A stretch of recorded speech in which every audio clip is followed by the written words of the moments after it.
Hey hey hey, Assalamualaikum, selamat datang di Airin Room Channel.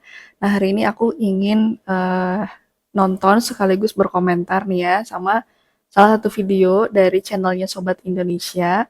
Yang kayak gini kalian boleh subscribe ya, aku subscribe. Nah ini sebenarnya videonya lama, video 4 tahun lalu.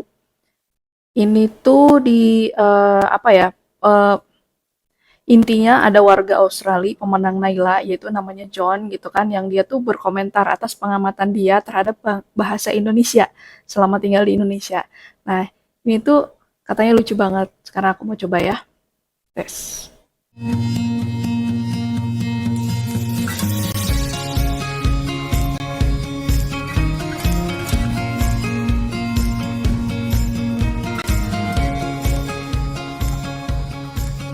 Jika Anda berbicara dengan seseorang dalam bahasa yang ia pahami, maka akan melekat di pikirannya. Jika Anda berbicara dengannya dalam bahasanya sendiri, maksud Anda akan melekat di hatinya. Beginilah ucapan Bapak mantan Presiden Negara Republik Afrika Selatan, Nelson Mandela. Hari Bentar. ini saya ingin berbicara Padahal dia ngomong bahasa Indonesia, tapi kenapa aku harus baca teksnya ya? Lanjut. mengenai ucapan ini dan implikasinya kepada kita-kita dari Australia yang ingin berbicara dengan orang Indonesia dalam bahasanya sendiri, bukan hanya dalam bahasa yang mereka pahami. Cukup sering didengar bahwa bahasa Indonesia itu adalah sebuah bahasa yang mudah. Memang, bahasa Indonesia cukup mudah diucap. Hampir setiap huruf hanya mempunyai satu suara. Jika Anda melihat sebuah kata, walau katanya kadang-kadang panjang, selama pelan-pelan dibaca, kemungkinan besar Anda akan tahu bagaimana mengucapkannya. Mengucapkannya panjang kan, bisa bikin pusing, tapi kalau dibaca pelan-pelan jelas. Beda dengan bahasa Inggris, contohnya dengan kata though. Jika kita menambah R, though, dengan suara O menjadi through. Padahal huruf hidup nggak berubah, O bisa menjadi U. Terus kalau diambil hanya, though bisa menjadi tough. Kok GH bisa menjadi F? Ribet juga ya. Tata bahasa Indonesia juga relatif mudah. Kalau ada sebuah kalimat, misalnya saya berjalan ke pasar, kalau gantikan kata saya dengan kata Anda, dia, atau mereka, kata-kata yang lain tidak berubah.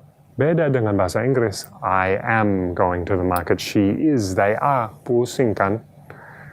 Dengan menerjemahkan ke sebuah kalimat dari misalnya bahasa Prancis ke dalam bahasa Indonesia, kadang-kadang informasi yang berada di dalam kalimat bahasa Prancis itu bisa hilang. Misalnya, apakah kalimatnya dalam kala kini atau kala lampau, atau jenis kelamin kata-katanya.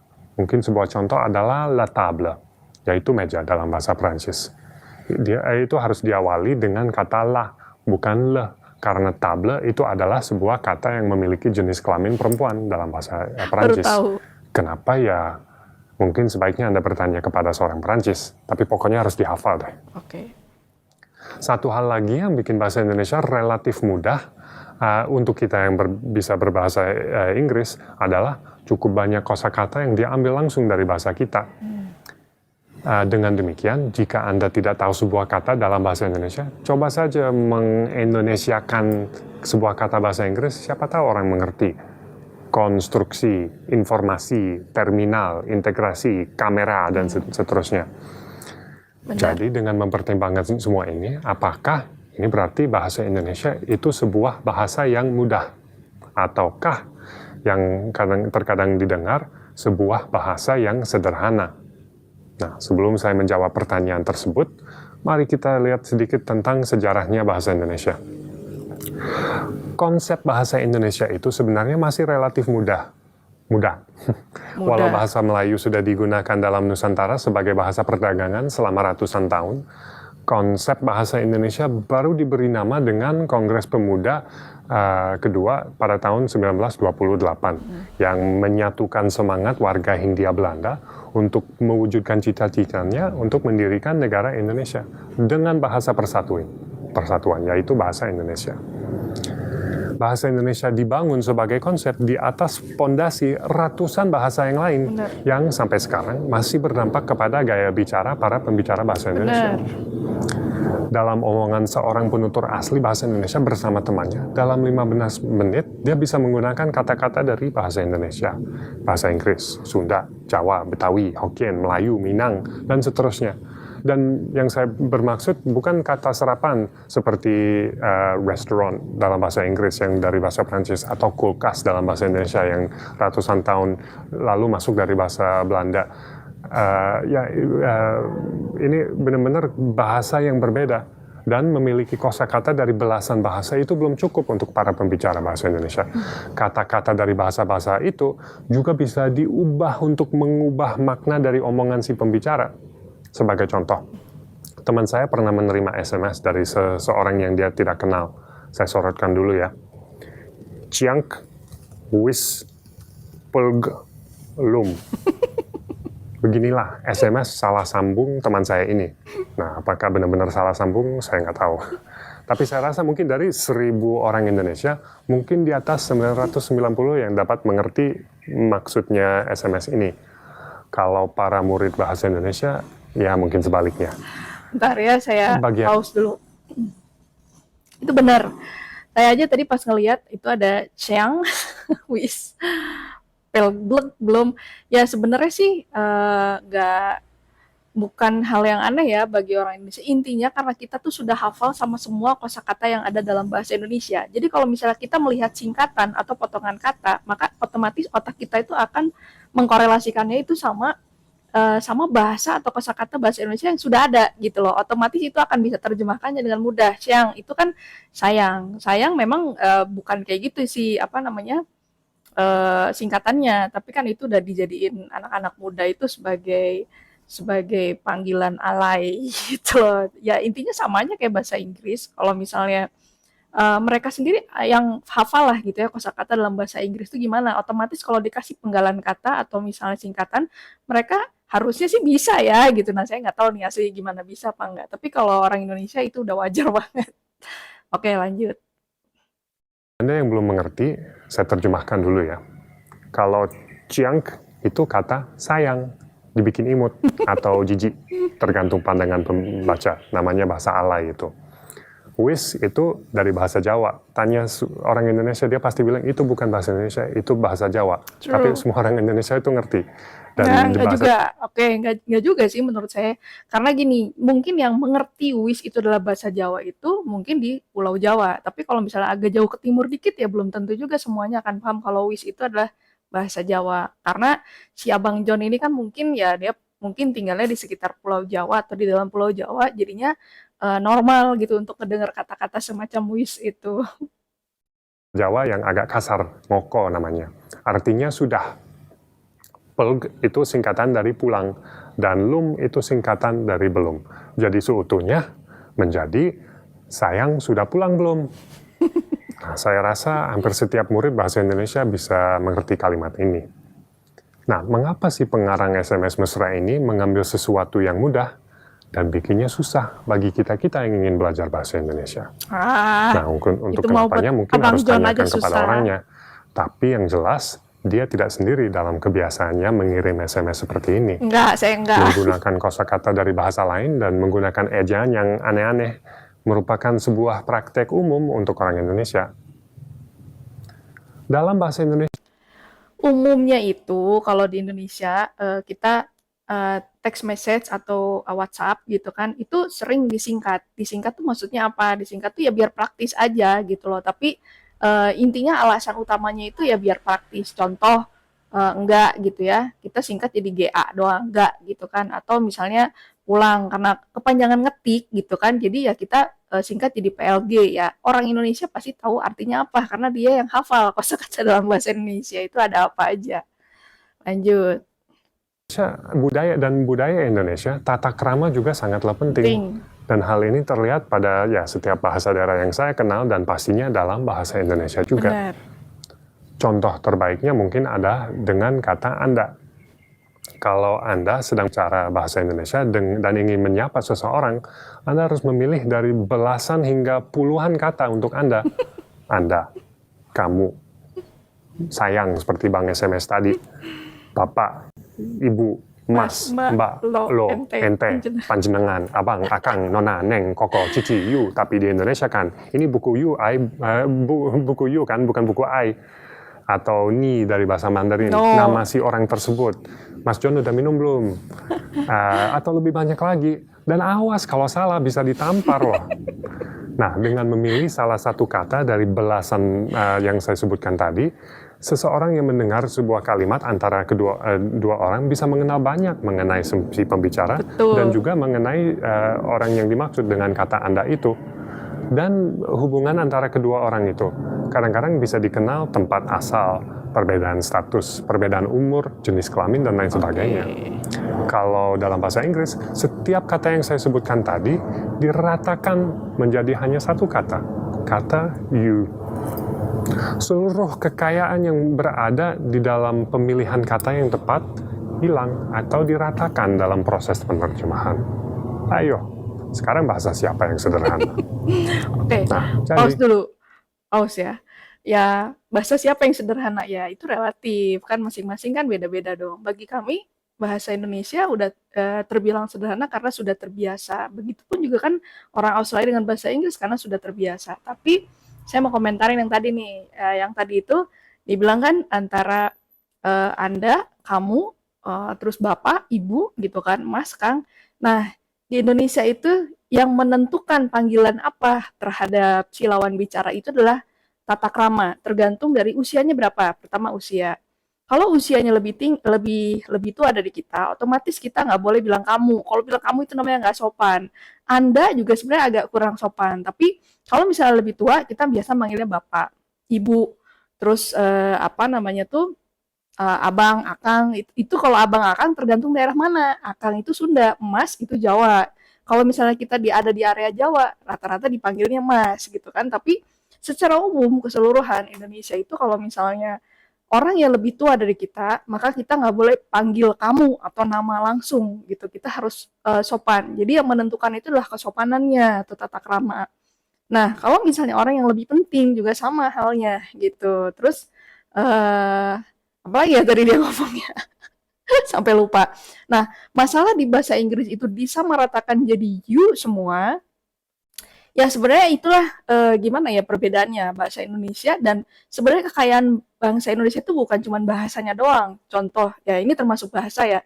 Kayak ya kita dari beras aja. Beras itu di Inggris itu kan dia cuma rice aja. Dari mulai padi, padi itu rice pad, lalu beras rice, nasi masih rice juga, bubur rice porridge kan. Tapi intinya rice aja semua. Tapi kalau misalnya di Indonesia itu udah mulai dari padi, beras, nasi, bubur, nasi goreng, nasi kuning, nasi liwet itu udah beda.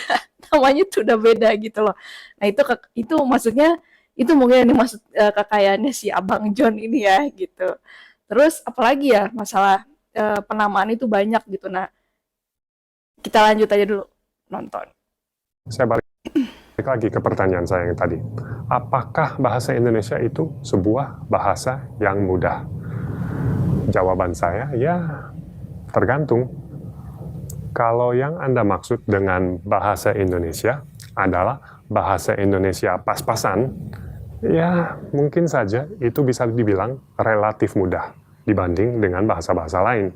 Selamat siang, di mana toilet, terima kasih. Ya memang itu tidak begitu susah.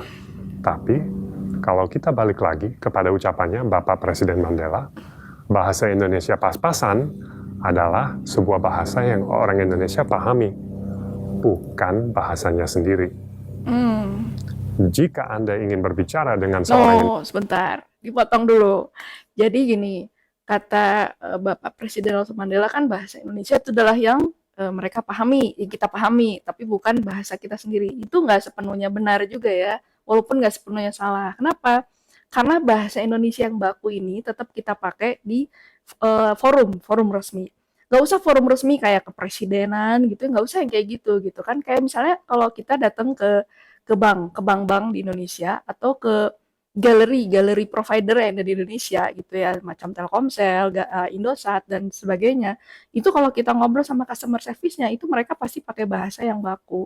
Karena itu udah nggak mungkin. Nah, penggunaan kata tidak dan enggak, tidak itu dalam bahasa Indonesia itu kan bahasa resmi. tapi dia sangat jarang digunakan kalau dalam bahasa pergaulan sehari-hari. Tapi tetap kita gunakan tidak itu kalau misalnya hubungan kita sama orangnya itu nggak terlalu dekat. Sementara kalau enggak itu biasanya digunain untuk yang hubungan sesama hubungannya itu lebih dekat daripada hubungan resmi. Karena apa? Kalau misalnya kita lagi ada di forum resmi misalnya, terus kita bilang kita ada baca pidato gitu ya. Pidato ada kata enggak, itu juga bakal ditimpukin sama si audiensnya gitu loh. Jadi kita harus pakai bahasa resmi gitu ceritanya Om John. Indonesia dalam bahasanya sendiri, maka Anda harus akrab dengan puluhan kata untuk Anda. Dan beberapa lagi untuk saya. Evolusinya bahasa Indonesia yang terus berlangsung dan segala kompleksitas yang timbul oleh karena interaksi bahasa Indonesia dengan ratusan bahasa lainnya yang sampai sekarang masih berada di dalam negara Indonesia. Nah, saya tidak tahu apakah mencapai kelancaran seperti seorang penutur asli dalam bahasa Indonesia itu lebih susah atau lebih mudah dibandingkan dengan bahasa lain, misalnya bahasa Inggris, bahasa Prancis, bahasa Rusia, bahasa Cina. Tapi saya merasa bahwa seorang yang mengatakan bahasa Indonesia itu mudah, sebenarnya menunjukkan ketidaktahuan mereka. Dengan menjelaskan susahnya bahasa Indonesia, tidak untuk mematahkan semangat para murid bahasa Indonesia untuk meneruskan pelajarannya. Nah, jangan-jangan ada di antara para penonton yang ingin menyerah. Ya jangan deh. Nah, untuk menghindari kemungkinan tersebut, saya ingin memberikan satu usulan kepada teman-teman yang seperti saya masih belajar agar bisa mengajak orang Indonesia berbicara dalam bahasanya sendiri dan melekat di hatinya. Jika Anda mematuhi usulan saya ini, pasti membantulah.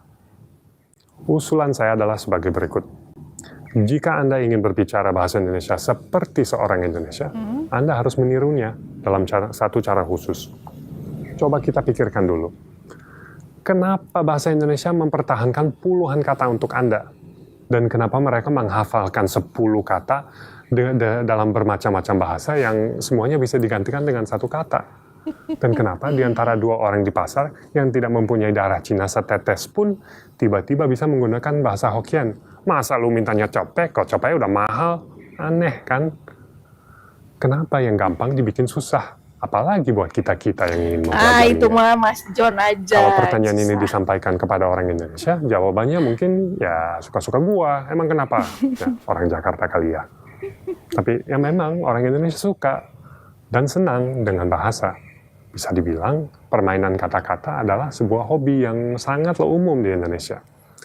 Kalau Anda duduk bersama seorang Indonesia, nongkrong, ngobrol, ya pasti dalam beberapa saat akan keluar cerita-cerita lucu mengenai bahasa. Setiap orang Indonesia pasti mempunyai beberapa. Misalnya, ada temannya istri saya, kasihan deh, si perempuan ini pas lahir orang tuanya ingin berikan nama sesuai dengan manis mukanya si mungil. Manis banget. Aduh, sayangnya orang tuanya dia tuh orang Sunda. Nah, kalau orang Indonesia udah ketawa di sini, kenapa ya? Namanya menjadi Amis.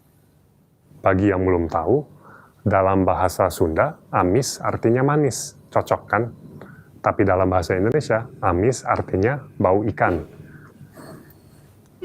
Nah, atau coba sekali-sekali ajak seorang Indonesia berbicara tentang bahasa Melayu.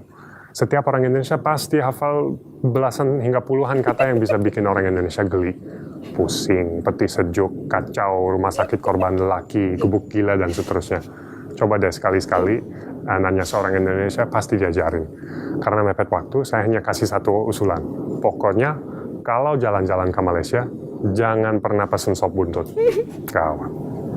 Nah, tadi saya katakan Anda harus meniru orang Indonesia. Maksud saya, seperti mereka, Anda harus senang dengan bahasa, seperti seorang Indonesia. Anda harus cintai bahasa Indonesia dengan segala kompleksitasnya. Dan kompleksitasnya itu harus dicintai. Dan sebenarnya inilah yang membedakan bahasa Indonesia yang melekat di pikiran seseorang dan bahasanya sendiri yang melekat di hatinya.